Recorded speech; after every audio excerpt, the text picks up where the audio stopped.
வியன்னாவின் சீதனம் பாகம் 2. வெளியீடு voice of Tamil publications. முதல் பாகத்தின் இறுதிப் பகுதியை வாசிக்கிறேன். இதற்கு மேற்பட்ட பணத்தை ஒரு குதிரை பயணத்தில் கொண்டு வர முடியாது என்று தனக்குள் முணுமுணுத்த கான், சுல்தானும் படைகளுடன் வருகிறாரா அல்லது என்று கேள்வி எழுப்பிவிட்டு ஒரு வினாடி தாமதித்து, அப்படியானால் யாருடன் என்று கேட்டான். இது முதல் பாகத்தின் இறுதிப் பகுதி. இரண்டாம் பாகம். கானை சிறிது நேரம் உற்று பார்த்த ஆட்ரியானிஸ் ஒரு புன்முறுவலுடன், அது பற்றி எனக்கு எதுவும் தெரியாது, ஆனால் புகாவிலிருந்து நீங்கள் 1 மாத பயணத்திற்கு பிறகுதான் இலக்கை அடைய முடியும் என்று தளபதிகளிடம் பேச்சு எழுந்தது என்றான். துருக்கி சுல்தான் போலவே அவனுடைய அதிகாரிகளும் இருக்கிறார்கள், கண்ணெஞ்சர்கள் என்று மனதிற்குள் வசைபாடிய கான், அதிகாரி ஆட்ரியானிஸ் அவர்களே, உங்களுக்கு குளிப்பதற்கும் பயணத்தால் ஏற்பட்ட களைப்பை போக்கிக் கொள்ளவும் தனியாக கூடாரம் சித்தம் செய்யப்பட்டுள்ளது, செல்லுங்கள் என்றவாறு தன்னுடைய வேலையாட்களை அழைத்து ஆட்ரியானஸை அனுப்பி வைத்துவிட்டு பொற்காசு குவியலில் தலை வைத்து நிம்மதியாக உறங்க ஆரம்பித்தான். ஆகஸ்ட் மாதம் 10ஆம் தேதி கான்ஸ்டான்டினோபிளின் கரையை தொட்டுக்கொண்டு 30 துருக்கிய யுத்த கப்பல்கள் நின்றன. இன்னும் 1 மைல் தூரத்திற்கு அப்பால் 48 கப்பல்கள் நின்றன. அவற்றின் கப்பற்பாய்கள் மடிக்கப்பட்டு நங்கூரங்களும் இறக்கப்பட்டிருந்தன. அவற்றின் பக்கத்துளைகள் வழியாக பீரங்கிகளின் நீண்ட குழலின் வெளிப்பகுதிகள் நீட்டிக்கொண்டிருந்தன. கடற்கரை பரபரப்பாக இயங்கிக் கொண்டிருந்தது.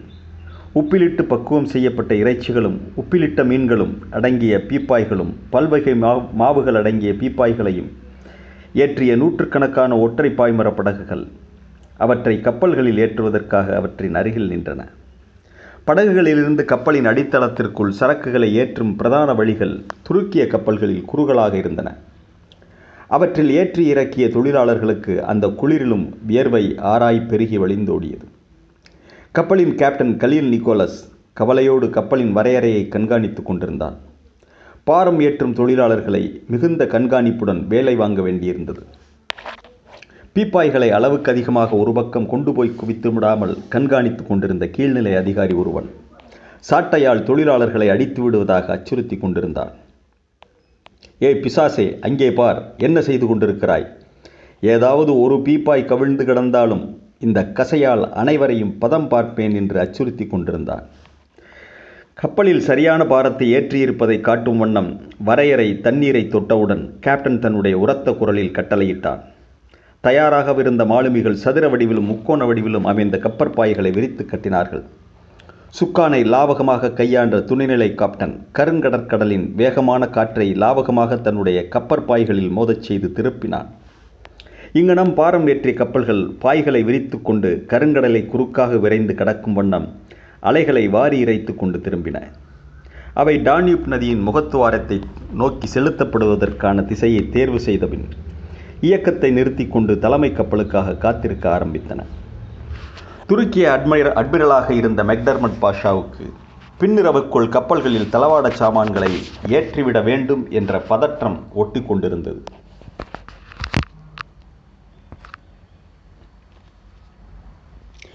அவன் கவலையோடு தலைமை கப்பலின் நிலவரையிலிருந்து கொண்டு வந்த ஹங்கேரிய ஒயினை சுவைத்தபடி தன்னுடைய கடந்த காலத்தை அசை போட்டு கொண்டிருந்தான். இந்த மெக்டர்மட் பாஷா முன்னாளில் இவன் ஒரு கடற்கொள்ளைக்காரனாக இருந்தவன். அல்ஜீரியாவை பூர்வீகமாக கொண்டிருந்தான். ஆம், இவன் தேடப்பட்ட ஒரு குற்றவாளி, அதாவது கடற்கொள்ளைக்காரன். அப்படித்தான் அவனுடைய வாழ்நாள் கழிந்திருந்தது. ஐரோப்பிய தேசத்தில் உள்ள பல்வேறு நாடுகளால் தேடப்பட்டவன், பன்முறை பிடிபட்டு தூக்கிலிடப்படுவதிலிருந்து மயிரிழையில் தப்பித்தவன். இப்பொழுது கருங்கடற்கரை பக்கம் ஒதுங்கி மாட்சிமை தங்கிய சுல்தானின் கடற்படைக்கு அட்மிரலாகவும் ஆகிவிட்டான். அவனுடைய சிந்தனையெல்லாம் இந்த பாழாய்ப்போன இராணுவ அதிகாரிகள் ஒருபோதும் மாலுமிகளின் கருத்தை கேட்டு படையெடுப்பை நடத்துவதில்லை என்பதுதான். ஆம், இப்பொழுது சோல்ஜர்களுக்கான தளவாடங்களை ஏற்றிக்கொண்டு டான்யூப் நதியில் கப்பல்களை செலுத்த வேண்டும் என்று உத்தரவிட்டிருக்கிறார்கள். டான்யூப் நதியின் முகத்துவாரத்திலிருந்து நதியின் போக்கை எதிர்த்து பயணம் செய்ய வேண்டும். விசையான தென்மேற்கு காற்று அடித்தால்தான் சாத்தியம். ஆனால் இதையாவது சமாளித்துக் கொள்ளலாம். ஆனால் இன்னும் 10-20 நாட்களுக்குள் வடகிழக்கிலிருந்து முகத்துவாரத்தை நோக்கி அடிக்கும் காற்றில் பாய்களை விரிக்கவே முடியாது. அத்தனை பாய்களையும் இழுத்து கட்டிவிட்டு துடுப்புகள் வலிக்கும் படகுகளால் தான் கப்பலை இழுத்துச் செல்ல முடியும். அதுவும் நத்தை வேகத்தில் தான் செல்ல முடியும். அதனால் தான் மெக்டர்மட் பாஷா ஒரு வார பயணத்திற்குள் டான்யூப்பின் பாதி பகுதியேவாது கடந்து விட வேண்டும் என்று அவசரம் காட்டிக் கொண்டிருந்தார். அவருடைய சிந்தனையை கலைக்கும் வண்ணம் கப்பலின் கேப்டன் உரத்த குரலில் முழங்கிய வண்ணம் முகமன் கூறினார். பாஷாவின் பதிலுரைக்கு காத்திராமல் உணவு தளவாடங்கள் ஏற்றிய சாமான்கள் அனைத்தும் ஏற்றப்பட்டு விட்டன. இனி வெடிமருந்து பீப்பாய்கள் உள்ளிட்ட இராணுவ தளவாட சாமான்களைத்தான் ஏற்ற வேண்டும் என்று கிரேக்க பாஷையில் மொழிந்தான் கேப்டன். உத்தரவு கொடுக்கும் விதமாக அட்மிரல் தலையசைத்தவுடன் கேப்டன் துணை மாலுமிகளை அழைத்து தூரத்தில் நங்கூரமிட்டிருக்கும் கப்பல்களை உள்ளே வரச் சொல்லும் சைகைகளை காட்டச் சொன்னான். உத்தரவுக்கு தலைவணங்கிய துணை மாலுமிகள் இருவர் உருவில் பெரிய சைகை லாந்தர்களில் விளக்கேற்றுவதற்காக சக்கி முக்கி கல்லை உராய்ந்து நெருப்பு பற்ற வைக்க முயன்றனர். சில வினாடி முயற்சிகளில் திரிகளில் தீப்பற்றி கொண்டது. அட்மிரலின் புகைக்குழாயை நல்லிணக்கத்துடன் பெற்றுக்கொண்ட கேப்டன் அந்த புகைக்குழாயில் நெருப்பு பற்ற வைத்து அட்மிரலிடம் நீட்டினார். தானும் ஒரு புகைக்குழாயை பற்ற வைத்துக் கொண்டார். அந்த குழாய்களில் அடைக்கப்பட்டிருந்த உயர்தரமான பிரெஞ்சு புகையிலையின் மனம் காற்றில் கலந்து வசீகரித்தது. இன்னும் ஆழமாக புகையை உள்ளிழுத்து விட்ட கேப்டன் கடற்காற்றின் மனத்துடன் இணைந்த புகையிலை நெடியை மிகவும் நேசித்தான். அதற்குள் இருள் கவிழ்ந்து வானத்தில் விண்மீன்கள் தோன்ற ஆரம்பித்து விட்டன. பாரம் ஏற்றிய கப்பல்கள் பூம் பூம் என சங்கின் ஒளி எழுப்பியபடி காலாதா என்ற அந்த துறைமுகத்திலிருந்து விலகிச் சென்றன. சங்கொலியை கேட்டு பீதியடைந்த கடற்காகங்கள் பாய்மரங்களில் இருந்து குபீரென கிளம்பி வானில் படபடவென சிறகடித்து பறந்தன. தூரத்தில் நங்கூரமிட்டிருந்த துருக்கிய கப்பல்களில் அவற்றை மேலே இழுத்தனர் மாலுமிகள். நங்கூரங்கள் மெல்ல மேலே கிளம்பி வந்தன. யுத்த தளவாட சாமான்களை ஏற்ற மற்ற கப்பல்கள் புறப்பட்டு வரும் சங்கின் ஒளியும் கேட்டது. துடுப்புகளால் தள்ளப்படும் 20க்கும் அதிகமான படகுகள் கப்பல்களுடன் பிணைக்கப்பட்டிருந்தன. துடுப்புகளை தள்ளிய அடிமைகள் தலைகுனிந்து இன்னும் விசையுடன் வலித்தனர். கையில் சாட்டைகளுடன் நின்ற துருக்கிய அதிகாரிகள் ஈவிரக்கம் காட்டாமல் அடிமைகளின் முதுகில் தங்களுடைய கசையால் விசாரித்தனர். துறைமுகத்தை ஒட்டியிருந்த வீடுகளிலும் மாடங்களிலும் விளக்குகளை மக்கள் ஏற்றினர். கடற்கரையோர இறங்கு துறையிலும் தீப்பந்தங்களை ஏற்றி வெளிச்சங்களை உண்டாக்கினர். கப்பல்கள் ஒன்றன் பின் ஒன்றாக நகர்ந்து சரக்கேற்றும் துறைக்கு அருகே வந்தன. விண்மீன் கூட்டம் வானில் மினுக்க ஆரம்பித்திருந்தது. படகுத்துறையை நெருங்கிய கப்பல்களில் முதலில் வெடிமருந்து பீப்பாய்கள் ஏற்றப்பட்டன. துப்பாக்கிகள் அடைக்கும் வெடிமருந்துகள் தனி பீப்பாய்களில் அடைக்கப்பட்டிருந்தன. பீரங்கிகளுக்கு தேவையான 36 ராத்தல் எடையுள்ள இரும்பு குண்டுகள் அடங்கிய இரும்பு பக்கெட்டுகளும், துப்பாக்கிகள் அடைக்கும் சிறிய வகை இரும்பு தோட்டாக்களும், சக்கி முக்கி கல் அடங்கிய பைகளும், இன்னும் கூரிய தார்த்தாரிய பாணியில் அமைந்த அம்புகளும் கட்டுக்கட்டாக ஏற்றப்பட்டன. கேப்டன் உச்சஸ்தாயிலியில் கூச்சலிட்டு வேலை வாங்கி கொண்டே மீண்டும் வானத்தை நிமிர்ந்து பார்த்தான். இப்பொழுது ரிஷப மண்டலத்தின் நட்சத்திரங்கள் தெளிவாக தெரிந்தன. கான்ஸ்டாண்டினோபிளில் இருந்து டான்யூப் நதியின் முகத்வாரம் நேர் வடக்காக சிறிது மேற்குப்புறச் சரிவில் அமைந்துள்ளது. ஆகவே கப்பல் ரிஷப மண்டல நட்சத்திர கூட்டம் இடப்புறம் வரும்படி பயணிக்க வேண்டும். கேப்டன் சிறிய லாந்தரின் விளக்கொளியில் தன்னுடைய திசை காட்டும் காந்த கருவியை உற்று பார்த்து உறுதி செய்து கொண்டான். பின்னிரவை நெருங்கும் நிலையில் இராணுவ தளவாடங்களை ஏற்றிவிட்டதாக அனைத்து கப்பல்களும் லாந்தர் விளக்கின் சமிக்சையால் தெரிவித்தன. சிறிது நேரத்தில் தலைமை கப்பலில் இருந்து ஒரு துப்பாக்கி குண்டு உயரெழுந்து பச்சை ஒளிக்கற்றையை சிதறியது. அது அனைத்து கப்பல்களும் பயணத்துக்கு தயாராகும்படி கட்டளையிடும் எச்சரிக்கை வேட்டு. கேப்டன் அட்மிரலிடம் சென்று உத்தரவை பெற்றுக்கொண்டார். அட்மிரலின் சொந்த கொடி தலைமை கப்பலில் ஏற்றப்பட்டது. இப்பொழுது தலைமை கப்பல் புறப்பாட்டிற்குரிய சைகை ஒளியை எழுப்பியது. துணை மாலுமிகள் நூல் ஏணிகளில் கால் வைத்து விறுவிறுவன பாய்மரங்களின் உச்சிக்கு ஏறினர். கப்பற்பாய்களை அவிழ்த்துவிட்டு சரசரவன கீழே இறங்கினர்.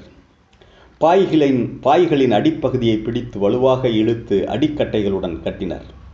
வலுவான தோள்களையுடைய கீழ்நிலை கடலோடிகள் காய்ந்து போன தங்கள் உள்ளங்கைகளால் கைக்கடங்காத கயிறுகளில் கட்டப்பட்டிருந்த நங்கூரங்களை மேலிழுக்க வேண்டி கூப்பாடு போட்டவாறு புள்ளிகளை சுழற்றினர். நெஞ்சுரமிக்க அந்த கடலோடிகள் தங்களுடைய மாலுமி பாடல்களை கட்டை குரலில் பாடினர். கப்பல் பணியாட்களும் ஏனைய மாலுமிகளும் அங்குமிங்கும் ஓடி சந்தடி செய்தனர். உரத்த குரலில் கர்ஜனை செய்தபடி பாதத்தால் தளத்தை ஓங்கி அறைந்தான் அட்மிரல். முக்கோண பாய்களின் சுக்கானை திருப்பிய தலைமை மாலுமி கெட்டியாக சுக்கானை பிடித்து கொண்டு தொங்கினான். பாய்க்கயிறுகளை திருகி இழுத்த மாலுமிகளும் ஒரு சார்பாக பாய்மரங்களின் அடிக்கற்றைகளை பிடித்து வலுவாக தொங்கினர். தலைமை கப்பலான ஓஸ்மான் தலாத்த வெகுவாக தண்ணீரை வாரி இறைத்தபடி சுழன்று திரும்பியது. இப்பொழுது ஓஸ்மான் தலாத்த டான்யூப்பின் முகத்துவாரத்தை குறிவைத்து விரைவாக செல்லத் தொடங்கியது. விரித்த பாய்களை உறுதியாக பிணைத்துவிட்டு மாலுமிகள் உற்சாகமாக கூக்குரல் எழுப்பியபடி உண்டு குடிப்பதற்காக கீழறைக்கு சென்றனர். ஏனைய கப்பல்களும் தலைமை கப்பலை பின்பற்றிச் சென்றன. அந்த நெடிய கடற்பரப்பில் மேற்கு ஐரோப்பாவின் நுழைவாயிலுக்கான பெரும்போரில் பங்கு கொள்ள துருக்கிய படைக்கு சாமான்களையும் தளவாடங்களையும் ஏற்றிக்கொண்ட கப்பற்படை இப்படித்தான் புறப்பட்டது. தலைமை கப்பலான ஓஸ்மான் தலாத்தாவின் பாய்களை காற்று விசையுடன் அடித்து உப்பச் செய்தது. விரைவில் பாதி வழியில் காத்திருந்த ஏனைய கப்பல்களுக்கு முன்பாக சென்றது. அப்பொழுது மற்ற கப்பல்களில் இருந்து துப்பாக்கியில் வேட்டு போட்டு அட்மிரலுக்கு வணக்கம் தெரிவித்தனர். தலைமை கப்பலின் லாந்தர் விளக்கின் சைகை இப்பொழுது மற்ற கப்பல்களுக்கு எச்சரிக்கை விளிக்கும் விதமாக சில தகவல்களை பரிமாறியது. எந்த கப்பலும் கொடிக்கப்பலை முந்திச் செல்லக்கூடாது. அதோடு தலைமை கப்பலில் இருந்து 1 மணி நேர பயணத்திற்கு மேல் பின்தங்கக்கூடாது. தவறினால் அந்த கப்பலின் கேப்டன் ஒவ்வொரு மணி நேர தாமதத்திற்கும் 1 மாத சம்பளத்தை இழப்பான் என்று பறைசாற்றியது. அட்மிரலின் இந்த கட்டளையை கண்ட ஏனைய கப்பல்களின் கேப்டன்கள் அட்மிரலை மனதிற்குள் சபித்தவாறு மாலுமிகளுக்கு ஆணைகளை பிறப்பித்தனர். இருள் படர்ந்த அந்த நெடிய கடற்பரப்பை உற்று நோக்கியவாறு கடுமையான மிளகும் வெள்ளமும் இட்டு செய்த துருக்கியின் நாட்டுப்புறச் சாராயத்தை கிண்ணங்களில் நிரப்பினர். கிழக்கிலிருந்து அடிக்கும் வறண்ட காற்று என்ன செய்தது? ஆம், இப்போது நாம் தார்த்தாரிய பகுதிக்கு வந்துவிட்டோம். கிழக்கிலிருந்து அடிக்கும் வறண்ட காற்று இரவெல்லாம் ஊளையிட்டு சுழன்றடித்த வண்ணம் தார்த்தாரியர்களுடைய கூடாரங்களை நையப்புடைத்தது. குதிரைகளுக்கு போட்டிருந்த உலர்புல்லெல்லாம் சிட்டாய் பறந்தது. போர்க்களத்தில் நீட்டி முழக்கி ஊளையிடும் தார்த்தாரியர்களைப் போல காற்றும் ஊளையிட்டது. சில கூடாரங்கள் முளையிலிருந்து பீத்து கொண்டு பறந்தன. தார்த்தாரிய வீரர்களின் கூடாரங்களில் ஏற்றி வைத்திருந்த தீப்பந்தங்கள் அந்த பேய்க்காற்றில் அணைந்தன. கான் இதை உற்பாதத்தின் அறிகுறியாகவே கருதினான். ஆகவே தன்னுடைய பாரம்பரிய குறிகாரனுக்கு சொல்லி அனுப்பினான். துருக்கிய அதிகாரி கலீல் ஆட்ரியானிஸ் அதிகாலை தொழுகையை கானுடைய கூடாரத்தில் வைத்துக் கொண்டான். ஆட்ரியானிஸ் உடனடியாக புறப்பட்டு சென்று விடுவான் என்றுதான் கான் எண்ணினான். ஆனால் ஆட்ரியானிஸ் புறப்படவில்லை. தான் தார்த்தாரிய சேனையுடன் வரவேண்டுமென பணிக்கப்பட்டிருப்பதாக சிறிது நேரத்திற்கு பிறகு மொழிந்தான் ஆட்ரியானிஸ். இதற்கு மேலும் கான் தாமதிக்க முடியாது. ஆகவே கான் தன்னுடைய தளபதிகளை வரச் சொல்லி அனுப்பினான். தார்த்தாரிய முன்னோர்களுடன் தளபதிகளும் வந்தனர். அனைவருக்கும் முதலில் பொற்காசுகளை விநியோகித்தான் கான். தங்களின் சுருக்கு பைகளில் பத்திரப்படுத்தி கொண்டனர் தளபதிகள். அதன் பிறகு தொண்டையை கனைத்து கொண்டு சாய்வு கண்ணை சுருக்கியபடி யாரையும் உற்று நோக்காது பேசிய கான், அல்லாவின் கருணை பார்வை நம்மீது பட்டுள்ளது. மாட்சிமை தங்கிய சுல்தான் அவர்களின் அடிமைகளாகிய நமக்கு மேற்கு ஐரோப்பாவின் கதவுகளை திறந்து விடும் விதமாக சுல்தானின் சேனைகள் புறப்பட்டு சென்று விட்டன. ஆகவே தளபதிகளே, உங்களுடைய கருத்தென்ன என்று வினவினான். கொள்ளையடித்து வாழ்வதொன்றையே குறிக்கோளாக கொண்ட அவனுடைய தளபதிகள் போலந்தின் கோட்டை வீடுகளில் கொட்டி கிடக்கும் செல்வங்களையும் வியன்னாவின் நிலவரைகளில் புதைத்து வைக்கப்பட்டுள்ள தங்க காசுகளையும் நினைத்து நாக்கால் சப்பு கொட்டியவாறே கானின் கருத்துக்கிசைவாக தங்களுடைய தலையை ஆட்டினர். ஆனால் தார்த்தாரிய முன்னோர்கள் நகரத்தை பிடித்தவுடன் சர்வ சுதந்திரமாக கொள்ளையடிக்க அனுமதி தரப்படுமா என்று துருக்கிய அதிகாரியை பார்த்து கிசுகிசுப்பான தொனியில் வினவினர். துருக்கிய அதிகாரி விஷமமாக புன்னகைத்தபடி, போகிற வழியெல்லாம் நீங்கள் விளையாடலாம். அதேபோல முற்றுகைக்குள்ளாகும் நகரின் சுற்றுப்புற கிராமங்களை கொள்ளையடிக்கும் அனுமதி உங்களுக்கே கிடைக்கும் என்றார். கான் அத்தோடு விவாதங்களுக்கு முற்றுப்புள்ளி வைக்கும் விதமாக, நாளை காலை தொழுகையை முடித்த கையோடு புறப்பட வேண்டும். பயணத்திற்கு வேண்டிய அனைத்து ஏற்பாடுகளையும் செய்து கொள்ளுங்கள் என்று சொல்லிவிட்டு அத்துடன் கையசைத்தான். வழக்கம்போல் விவாதம் முடிந்ததும் நுழையும் எதிர்ப்புற கூடாரத்திற்குள் அனைத்தும் சித்தம் செய்து வைக்கப்பட்டிருந்தது. அதே நேரத்தில் கூடாரத்தின் திரையை விலக்கி கொண்டு தார்த்தாரிய கானின் குறிகாரன் உள்ளே நுழைந்தான். தன்னுடைய நீண்ட தாடியை வருடிக்கொண்டே கானுக்கு முகமன் கூறினான். பிறகு 4 திசைகளையும் பார்த்து ஏதோ காற்றில் குறியிட்டான். பின்பு தரையில் கம்பளத்தை விரித்து அவற்றில் ஆப்பிள் விதைகளை குவித்து வைத்து கொண்டு தார்த்தாரிய மொழியில் கிசுகிசுக்க ஆரம்பித்தான். அதே நேரம் எதிர்கூடாரத்தில் விரிப்பில் அமர்ந்திருந்த தார்த்தாரிய தளபதிகளும் முன்னோர்களும் குடிகிண்ணங்களை தவிர்த்துவிட்டு குண்டான்களோடு எடுத்து ஒரே மடக்காக காலி செய்தனர். அதன் பிறகு தணலில் வாட்டி ஆட்டிறைச்சி தொடைகளை எடுத்து புசிக்கத் தொடங்கினர். அதே அளவில் தகுதிக்கு தகுந்தபடி ஒவ்வொரு கூடாரத்திலும் தார்த்தாரியர்கள் தங்களுடைய தலைப்பாகையை கழற்றி வைத்துவிட்டு உற்சாகம் கரைபுரள மதுவிருந்துடன் தங்களை ஐக்கியப்படுத்திக் கொண்டனர். எங்கிருந்தோ அழைத்து வரப்பட்ட ஆடல் மகளிர் வண்டிகளில் வந்து இறங்கினர். வட்டமாக ஊன்றப்பட்ட தீப்பந்தங்களுக்கு அருகில் தார்த்தாரிய குழல் வாசிப்போரும் மரபுத்தாளங்களை கொட்டுவோரும் அமர்ந்து வேகமான முரட்டிசையை வாசித்தனர். சுழன்றாடிய ஆடல் மகளிரின் ஆடைகள் மேல் நோக்கி பறந்து வெண்மையான கால்களை விருந்து வைத்தன. ஆட்டத்தை கண்டு பரவசப்பட்ட தார்த்தாரியர்கள் தங்களுடைய வழக்கமான துணியில் பெருங்குரலடைத்து ஊளையிட்டனர். அந்த சத்தம் சுழன்றடித்த காற்றை விஞ்சி கேட்டது. இப்போது பல்கேரியாவின் தலைநகர் புகாவின் தர்பார் மண்டபத்தில் சிம்மாசனத்தில் சுல்தான் சுலைமான் அமர்ந்து கொண்டிருந்தான். மொகாக்ஸ் நகரிலிருந்து அதிவிரைவாக குதிரையை ஓட்டி கொண்டு வந்த துருக்கிய அதிகாரி ஒருவன் அதிவிரைவாக வந்திருந்தான். அந்த துருக்கிய கீழதிகாரி ஒருவன் செந்நிற துருக்கிய பிறைச்சந்திர கொடியை பிடித்தபடி பெருமிதம் விளங்கும் பார்வையுடன் வந்தான். தன்னுடைய குதிரையை வாயிலில் இருந்த காவற்காரர்களிடம் ஒப்படைத்துவிட்டு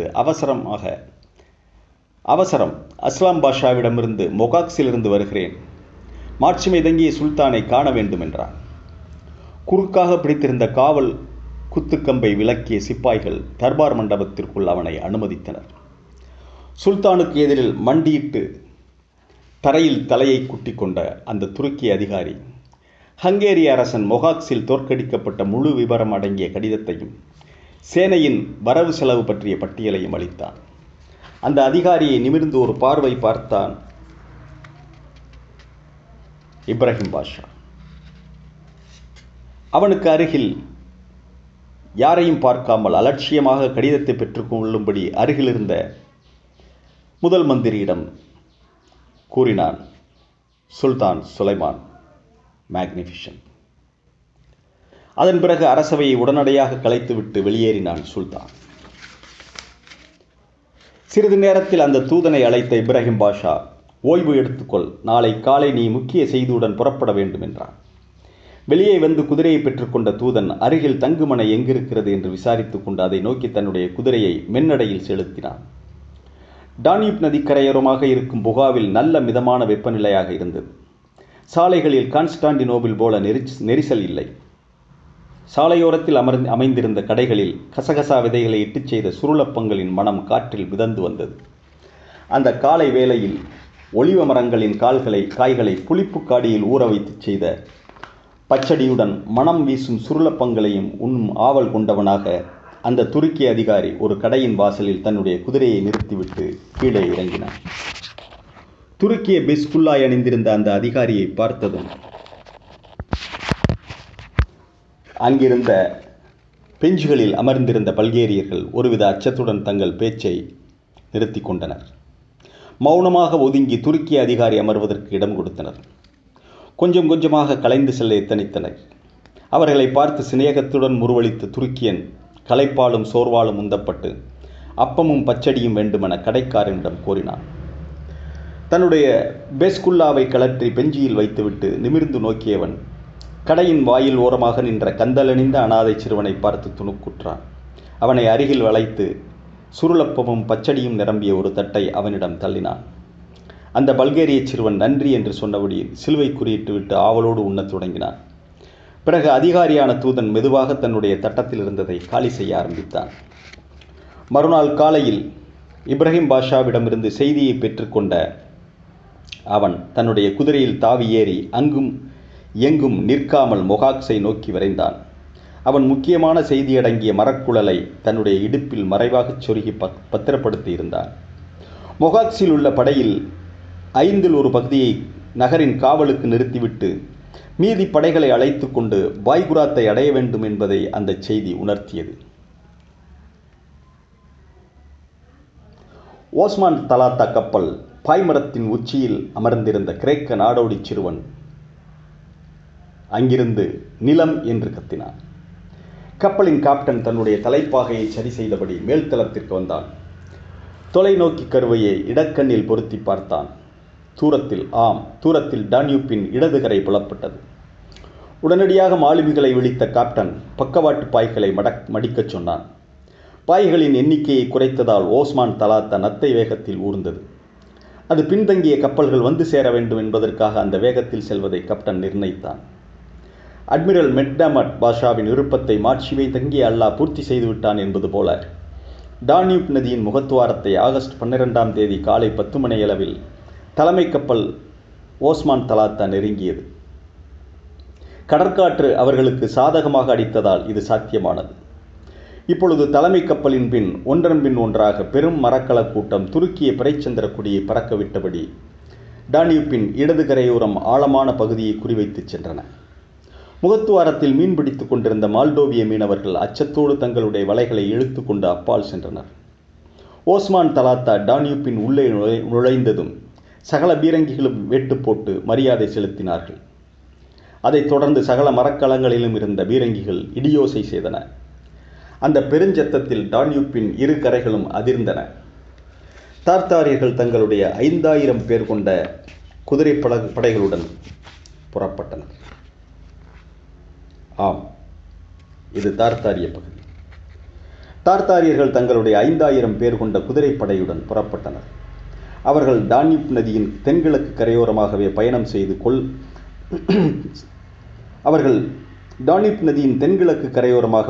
செய்து கொள்ள வேண்டும் என்றும் கூடியவரை கசாக்குகளின் குடியிருப்புகளை தவிர்த்து விட வேண்டும் என்றும் நிச்சயித்துக் கொண்டனர். அப்பொழுதுதான் புகாரெஸ்டிற்கு முன்பாகவே துருக்கிய இராணுவத்தை சந்திக்கலாம் என்றும் தேவை பொருள்களை ஏற்றிய நூற்றுக்கணக்கிலான கப்பல்கள் கான்ஸ்டாண்டினோபிளை விட்டு புறப்பட்டு விட்டதாகவும் சொன்னான் துருக்கிய அதிகாரி ஆட்ரியனாஸ். ஆகவே 2 நாட்களுக்கு தேவையான உணவு தண்ணீர் பைகளை தங்களுடைய குதிரையிலேயே சேனத்திற்கு பின்புறம் கட்டிக்கொண்டனர் தார்த்தாரியர்கள். தேவைப்பட்டால் வழியில் தென்படும் பல்கேரிய கிராமங்களை சூறையாடலாம் என்று உள்ளூரை எண்ணிக்கொண்டனர் தார்த்தாரியர்கள்.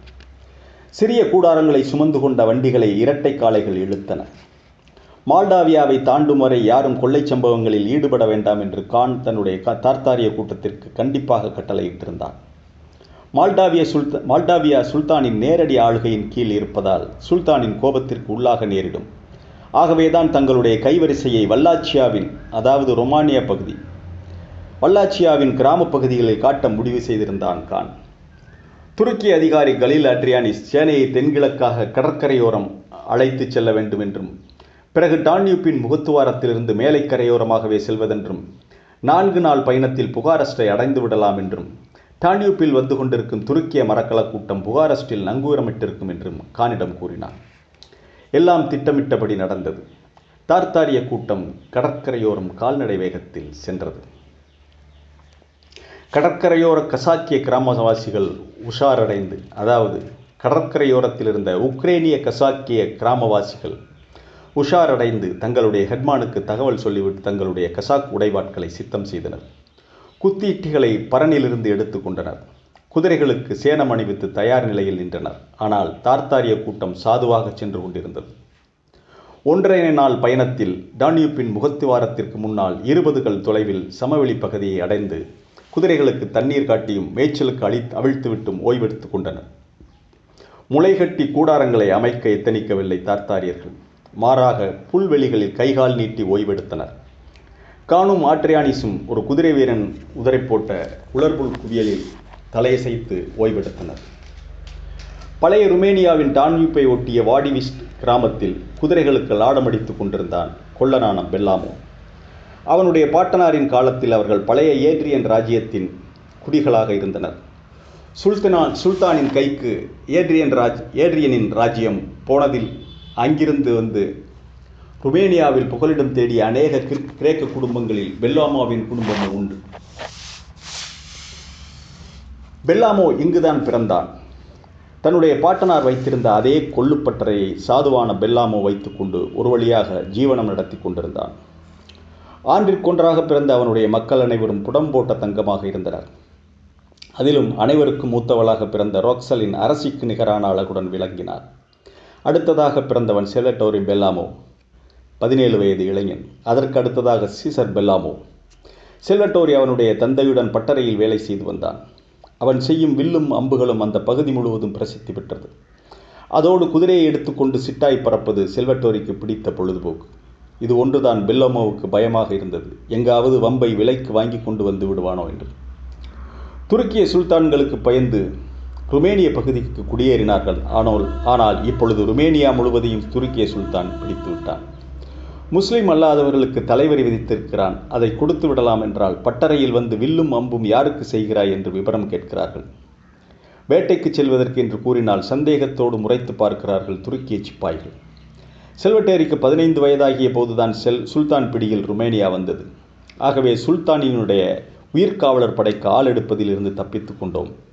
ஆனால் புனிதமான குமாரனும் கன்னித்தாயும் தான் காக்க வேண்டும். சீசர் பெல்லாமோவுக்கு 7 வயதாகிறது. 8 வயதை தாண்டிவிட்டால் சுல்தானுடைய படைக்கு பிடித்து கொண்டு போய்விடுவார்கள். இவ்வாறு பல்வேறு எண்ணங்களால் தூண்டப்பட்ட கொல்லன் பெல்லாமோ கொட்டாவி விட்டபடி வாய்க்கு நேராக சிலுவை குறியிட்டான். அப்போது தலைதெறிக்கும் வேகத்தில் ஒருவன் சிலுவை கொடியை பிடித்தபடி குதிரையில் வருவது தெரிந்தது.